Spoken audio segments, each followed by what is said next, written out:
En nombre del Padre, y del Hijo, y del Espíritu Santo. Amén. San José, el esposo de la Santísima Virgen María.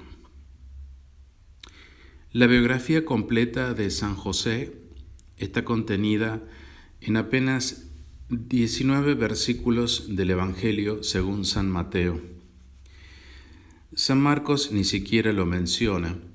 San Juan hace alusión a él 2 veces, pero de manera indirecta, y San Lucas habla de San José en conexión con el censo que tuvo lugar y que le hizo subir de Nazaret junto con María Santísima para empadronarse en Belén. Más adelante vuelve a mencionar su nombre en la escena del pesebre, en la presentación de Jesús en el templo, cuando el niño se perdió a la edad de 12 años, y para referirse al parentesco que la gente pensaba que lo unía con Jesús. Pero en ninguna de esas circunstancias aparece José en el papel protagónico que sí desempeña en el Evangelio de San Mateo. No hay, entonces, constancia de ninguna palabra que él haya dicho en las Sagradas Escrituras. Es por eso por lo que se llama a San José, o se dice de su vida, una vida sin ruido.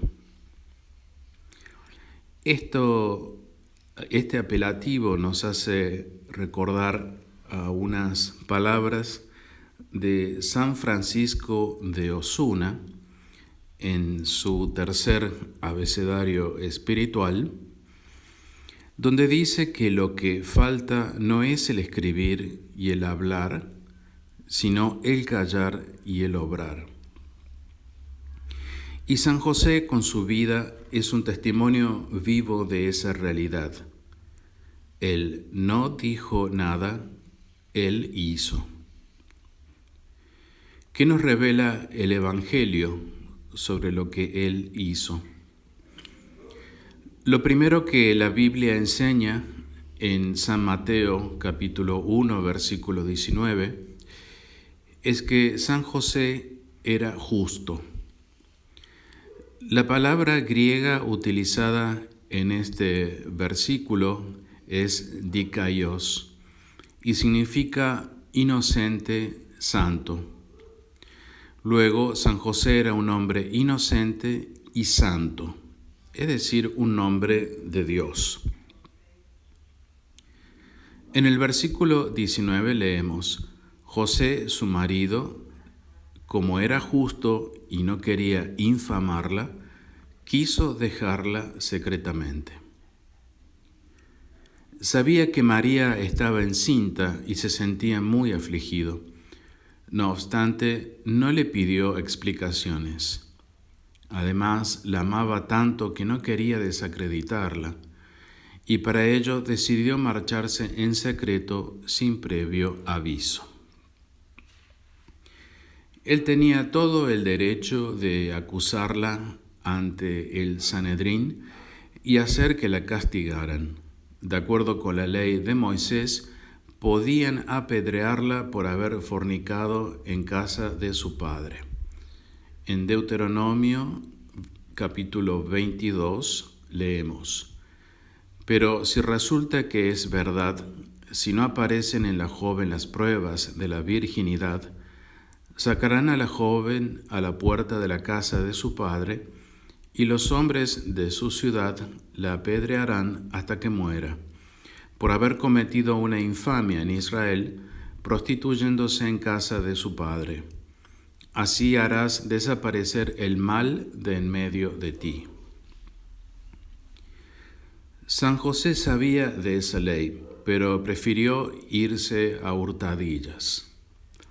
De ese modo, la responsabilidad podrían atribuírsela a él, y María saldría indemne de aquel embrollo. Pensarían quizás que él se había aprovechado de la doncella y la había deshonrado. Pero no le importaba. Él prefería que lo juzgaran mal y que no le causaran ningún daño material ni moral a María.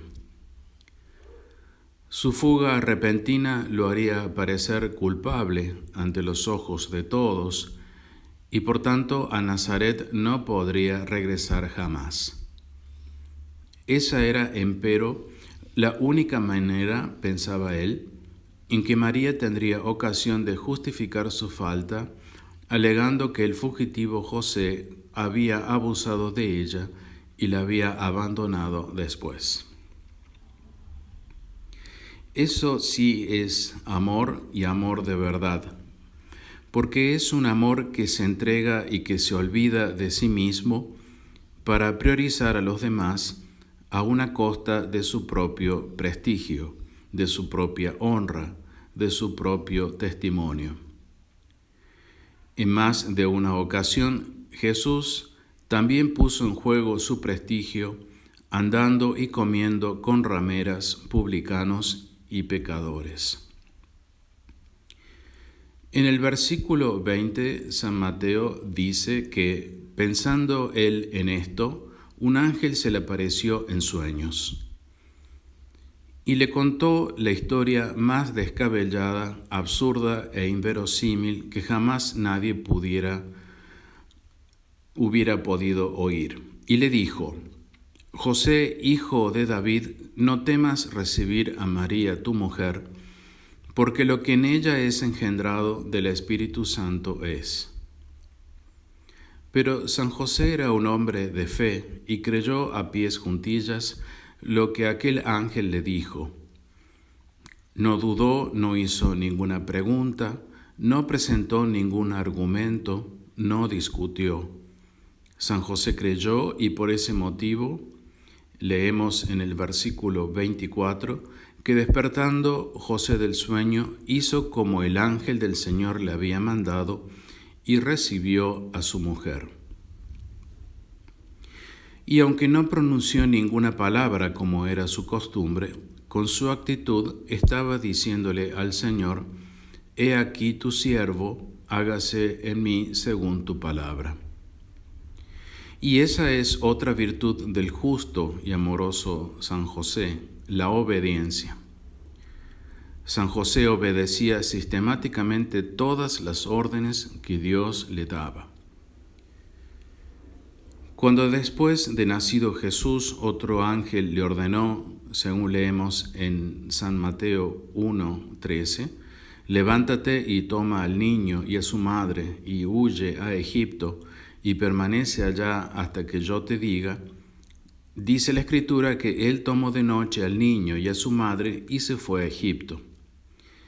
Y cuando después de 7 años, de acuerdo con lo que nos enseña la tradición, otro ángel se le apareció en sueños y le dijo, levántate, toma al niño y a su madre y vete a tierra de Israel. Él se levantó, tomó al niño y a su madre y vino a tierra de Israel. San José era incondicionalmente sumiso. Si Dios le ordenaba que fuera, él iba. Si le ordenaba que se detuviera, él se detenía. Pero ¿no dice acaso San Francisco de Sales que el libro de la santidad lleva por título Hacer la voluntad de Dios? No cabe, pues, sorprenderse de que San José fuera un alma enteramente contemplativa. Era un hombre justo, fiel, amoroso, obediente, silencioso, y por tanto vivía en una comunión plena con Dios. Y por último, San José desaparece en la penumbra del relato evangélico, como si no contara ya para nada. Sin embargo, si no hubiera sido por la santidad de José, si no hubiera sido por el amor heroico de José que cedía sus derechos y prefería su propia inmolación, si no hubiera sido por la fe invacilante de José, si no hubiera sido por la obediencia total de José, José es, pues, una vida sin ruido, pero que habla muy alto, que canta alabanzas, a Dios. Lo que haces grita tan alto que no escucho lo que me dices. En nombre del Padre, del Hijo y del Espíritu Santo. Amén.